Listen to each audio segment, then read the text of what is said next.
right, a couple quick housekeeping items and we'll get started. Glenn Younes from Corner Unit Media is going to do his thing.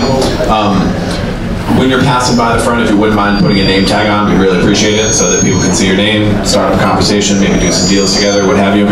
Also, up there at the front, you will see that we have a photo booth. Really cool thing where you can stand in front of it, you push the thing, it takes your picture, you can email it to yourself. What should we do about this audio? Tell her to get Rob. Okay. That's fine. Okay, we'll keep going. Maybe we'll have a little audio. Scoot back. Maybe we'll have a little audio fix in the meantime. Apologize about that. Also, in case anyone has been here before and they've heard us do... Here you go. Alright, plan B, hold on. Go ahead, you're good. Go ahead, you're good. Okay. Turn that up. I will. How's that sound? Can you hear me from that thing? Okay, it's not painful anymore? Alright, good. Sorry about that. Like I was saying, if you've been here in the past and you've heard us do the real estate stories where people, clients, other attendees will come up and tell a quick 5-minute story, good, bad, something that people can learn something from. If anybody wants to do a 5-minute story, just let us know. Tell me you're Jason or Tony, and you can come up and do your thing. It's really entertaining. I got great feedback from people about it, so if anybody wants to contribute, I know not everyone wants to jump up here on the microphone, but if you want to, you are more than welcome. Yeah, so I think that's about it. Quick question, how many people have seen a Hard Money Bankers video before? On email or social or anything like that? Okay, probably about half the room. That's great. All of our video and our social and our content stuff is done by Glenn and his team at Corner Unit Media, and it's a big part of the reason why people are in this room and have been attracted to our company as clients and to our meetup as well. So, as you know, people spend a lot of their time nowadays on social media. So if you do it right, you can turn it into a good business result as well. So that's what we're going to be talking about today. Yeah. With that, here's Glenn. Hello, everybody. How are we? I'm very shy, so just bear with me, please. Some of you may know that my background is in traditional media, so you may have heard me on the mic, seen me on television. George Santos in the back. We do some foundation work together, Mike Schock as well. So Jason and Chris, owners of Hard Money Bankers, thank you guys for being a client, and thank you guys for having me here to speak. I think we're going to do this thing in 2 parts. I think the first part is I just want to sort of have a discussion with you guys about content and media and consumption because it's changing rapidly. Generally at these meetup groups, it's very, very real estate, finance, money focused. This one's going to be a little different. Certainly there's a marketing component to what we do, but I think the first half I want to talk to you guys about the shift in audience consumption because that's where I'm an expert. I spent 15 years at the highest levels of media, radio and TV. I had a national radio show at Sirius XM for 5 years. I spent 4 years in Baltimore covering the Ravens, doing their pregame show and having my own evening show, top-rated show in Baltimore. I was at Fox Sports Radio out of LA and DC and also Clear Channel, the largest radio company in the country. I produced for Showtime inside the NFL. Media is my thing. So I know it cold. A couple years ago, I decided to get out of the studio and open my own company. It's really based around audience consumption. How do people consume a message? Any message. Sports message, my background originally, or marketing message. If you own a company, if you want to sell property, if you want to sell a car, real estate, whatever it is, you need to get that message. You need to let people know what you have so they can consume it from you. That's what I'm an expert at. That's what my company does. So, I think it's important to know that radio's dying, TV's dying, print already died and sort of had a rebirth. And you have to understand that to know where to spend your money, because if you're not marketing, you're not really in business. Jimmy Harris, thank you very much. That's what we were talking about earlier today. And I can't really see because of the glare, so I don't know if Jimmy's standing behind here anywhere. But let me ask this question, because I can ask a question about what social media do you use, but instead of doing that, because we'd have all these different hands, raise your hand if you are not on social media of any type. Exactly. No way. I don't believe it. Dinosaur. You're not on social media of any type? LinkedIn? Not the company, no. No, you. What do you mean not the company? The company doesn't have a Facebook page. We can help you with that. No, but I mean you personally are not ever on a social media platform. Everyone in this room has used it. All right, let me ask, let anyone who wants to jump answer this question. Has anyone not watched a video on their phone? You've never watched a video on your phone? I still have a flip phone. Fantastic. God bless you, brother. Keep running from the fuzz, brother. Keep running from the fuzz. Good for you. I hope they never find you. I won't tell a soul. All right, so that's one outlier in a room of 75 people or so. The point is, everything is here now. Everything. And maybe it's your laptop, but it's here. Another question. Does anybody have a desktop computer that they use on a regular basis? Okay, about a third of the room. A desktop.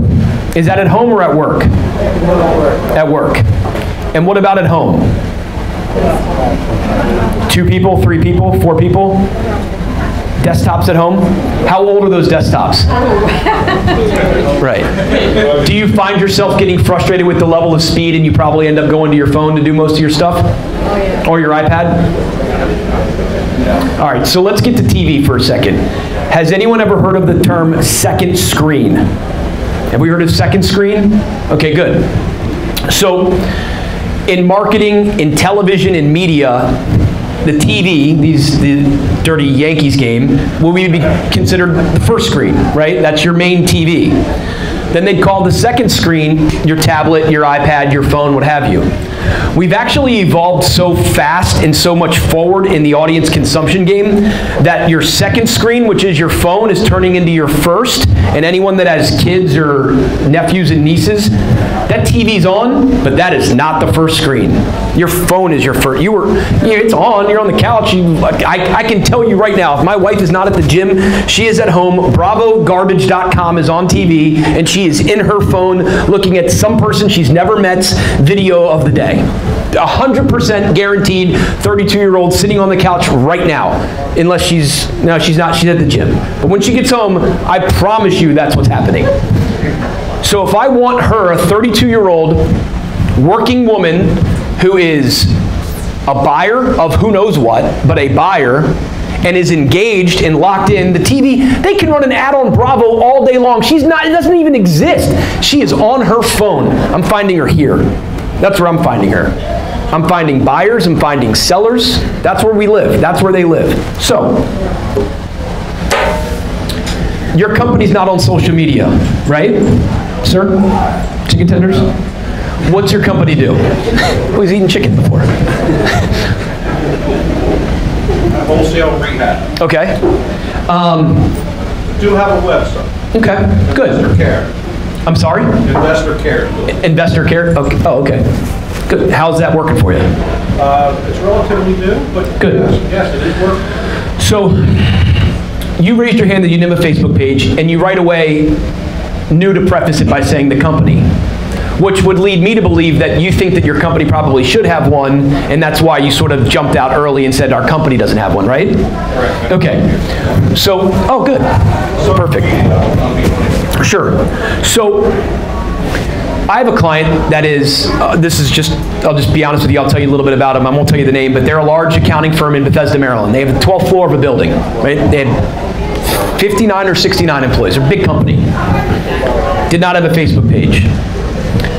The partner that brought me in, a guy named Patrick, one of his clients is a doctor's conglomerate. They're a healthcare provider in Howard County. They're a client of mine.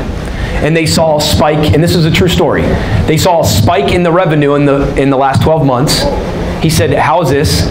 Connor at the doctor's place said, Glenn and Corner Unit Media run all of our stuff, and where I win with them, we do a lot on Facebook, we actually do a lot of Google AdWords for them, but where we win because they have a monster database, and this is a primary care, urgent care provider that have been around 25 years, they have a huge database. It's something we'll talk about in part 2.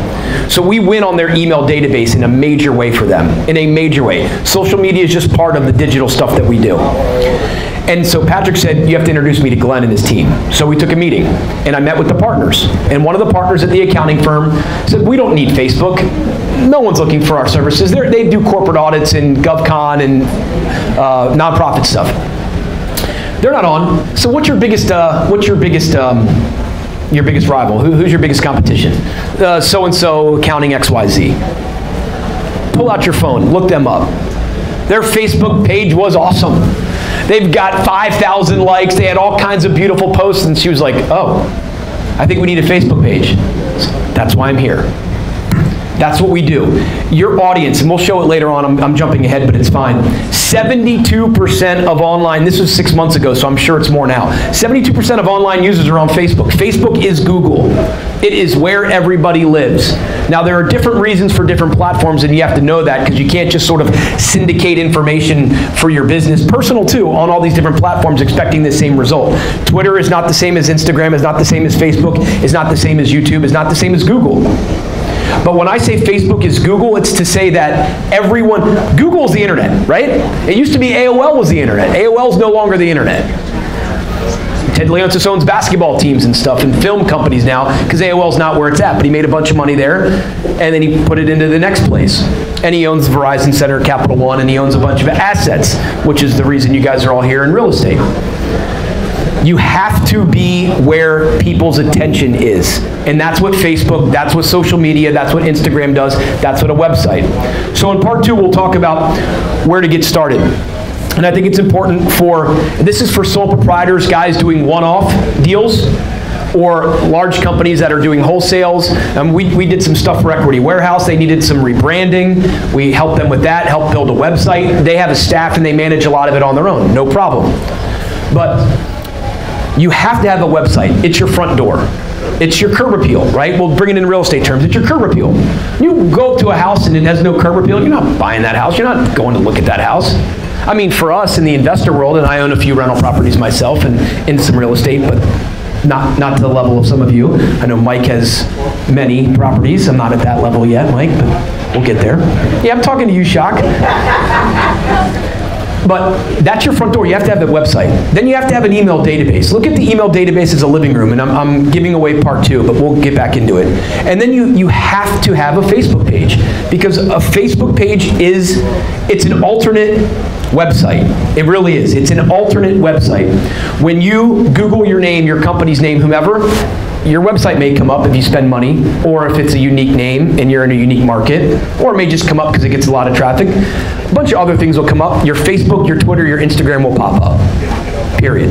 You have to be on there because you have to know where people are, what they're doing there. So here's we'll just use Facebook as a broad term, but it's all social media. When you go onto Facebook, people tell you what they want. You can search for how much money people make. Let's do it. I have a real estate agent client. Mike, you know the MD Home team. You know Josh Mente. They come to they're a client. And we handle their social media. We don't do their website. They have an incredibly real estate specific lead capture website. It's basically a squeeze page, but it's a front-facing website. It's really incredible. And they pay a company out of Charleston to do that. It's a real estate specific website, and that's also a CRM database behind it. So we handle the strategy for them, and we handle their social for them. And we can track links, and I mean, the data we can provide is bananas. They let us run it, and it runs great. But if they want to sell a house in a certain zip code, and this is what is specific for you guys, you can type in the age range of people that you want to find on Facebook. You can type if they are visiting the area or if they live in the area. You can target how much money they make. You can target what their interests are, their jobs, all kinds of amazing, crazy things. It's so specific it would make you think that you're working and living in the dark web, but it's not. It's for anybody. It's for everybody. And it is wildly powerful, and it is crazy inexpensive. So let's rewind into traditional media for a second, in advertising, and how people used to spend money if you're a company and you want to market. Some of us work or still do work for large companies that have a budget and it needs to get spent or else. They want to buy a billboard? God bless you. You want marketplace ubiquity? No problem. Buy a billboard. Can you quantify that billboard? Not at all. Do you know how many eyeballs are looking at that billboard? No. Does the person who's taking calls at your office ask you how you found out about us? Sure. Does the person remember most times? Probably not. Do they say billboard and then someone notches it down and they give it to the salesperson and it says this came from billboard? Sure. Is that real data? Of course it's not. Of course it's not. You can't find where that lead came from. Let's talk about radio. Radio, they use a thing called PPM, personal people meters, okay? Let's say for an area of Baltimore, it's market 26. It's the 26th largest market in the country, okay? New York's number 1, Los Angeles number 2, Chicago's number 3, so on and so forth, right? Baltimore's 26. They give you personal people meters. Drive time, morning and afternoon, maybe there's 30 meters on. They take those 30 meters and extrapolate that out through the entire market, and that's how you get your radio ratings. So you heard me up here at the beginning telling you I had the top rated show when I left CBS. It means nothing. 15 people were listening at the same time, and I got lucky they all were tuned into the station that I was. Big deal. Who cares? That's not a real number. That's not hard data. It's data. It's what we go by. It's the best we have. But you can't track that. TV Nielsen, same thing. They put a box in your house. People report on what they're watching. They take a very small sample size, not even 1%, and they extrapolate it out into an entire market. That's not real data. Google, Facebook, website analytics, Twitter insights, that's real data. That's how you know people are coming to your website, how you know people are looking at your property. That's where it's at for me. That's real data. So when I tell you TV and radio, traditional media, newspaper is dying, I have no idea how many people saw an ad in the classifieds, in the Baltimore Sun, in the Washington Post. I have no clue. And again, going back to it, do you guys have somebody in your office tracking how leads came into you to let you know, oh yeah, I saw the ad in the Gazette? You didn't see the ad in the Gazette. Give me a break. That's in your dog cage. All right, let's rewind. How many people get the newspaper to their house and read it every day? Or read it twice a week? The youngest guy in the room up front. Love it. Right? Nobody. So who's advertising in the newspaper? Right. Nobody. Nobody. All right. Let's talk about cable cutting, because I'm going to give you some real life examples. This is just food for thought to understand where the world's going, part 1. Part 2, we'll get into some details, although I think this is pretty good details. Before I ask you about your cable, everyone here have ESPN, pretty much? ESPN and ESPN2? So, just so you know, ESPN, and Mike, you probably know this. We might even talk about this. Maybe it was Russ. ESPN and ESPN2 get about $8 a household from you guys in your cable subscription. $8 a household. $8. It's a lot of money. $8 a month for every household that has ESPN and ESPN2, and chances are you have both. It's very rare that you call and say, I only want ESPN. It's part of the sports package. You have it. ESPN will probably lose $750 million this year in cable cutters. $750 million, almost $1 billion. They overspent on rights fees for the NFL Monday Night Football, which is now not the premier game. Sunday night is. They overspent on basketball and college sports, because the only thing people watch live, sporting events, because they don't want to miss out. Fear of missing out. FOMO, right? Fear of missing out. How many people have cut the cord? Do you know what that means? No more cable? 1, 2, a lot of them. Look at that. Netflix. Who has Netflix? Right. $9 a month. Best $9 you ever spent, right? Yeah, 10. If you want to know the truth, I use my buddy Brad's account. What's that? I have an antenna. Do you really? Yeah. Good for you. That is my only TV. Good for you. You know, I actually consume much more audio than I do video, personally. Podcasts, radio, streaming, whatever it may be. That's just me. I watch very few TV shows. But anyway, Nobody is watching. I did a video for my company's, for our blogger, wherever the heck. Oh, it's on, you know where it is? It's on Facebook and LinkedIn. Drive times are changing. No longer do we come home, wife's in the kitchen, husband gets home, pours a gin and tonic, sits on the couch from 6 till 11:30, falls asleep with ice cream in his lap. You're not doing that anymore. No one's doing that. You're running for, I mean, Dad, get up and walk. No one's doing that anymore. That's not what we do. We don't watch TV all night until we have to go to work the next day. That's not how it is anymore. So you can't reach people that way anymore. You have to reach them in the digital space. So I want to throw this out for a couple of questions, because we touched on a few broad topics that I had written down, which is cable cutting, and I was going to get into phones, but you guys know, no one, who has landlines? Does anyone have landlines? Do you still have landlines? Do you use them? Yes. You do? Yes. Interesting. I have a landline. Do you know why? Because the Verizon Fios brought it in as a bundle, and it's cheaper to have 3 than it is to have just the cable and the internet. Because on their books, they're giving you 3 pieces of content. They're giving you 3, you're a 3-time customer. You're not just internet, you're not just cable, you're not just phone, you're all 3. So they give you a discount, so it looks like they're continuing to add subscribers and add pieces that you're buying from them. I have no idea where the landline, the notification does not come up on my television. I have no, someone said, can you send me a fax the other day? I was like, I don't know what that is. In my other life, I run a charitable foundation for Ed Reed, the former Ravens safety. I've been running his foundation for about 10 years now. And we are building a park in Louisiana. And I had to fill out an RFP for the grassroots campaign for the NFL. And we hope to get it, by the way. And on there, as one of the mandatory pieces that you have to fill out, is a fax number. Oh, fax number? Who uses fax anymore? There's no fax. I mean, I really, truly don't even know. Like, Jason Balin at Hard Money Bankers. How long have you had a digital fax line? For 7 years?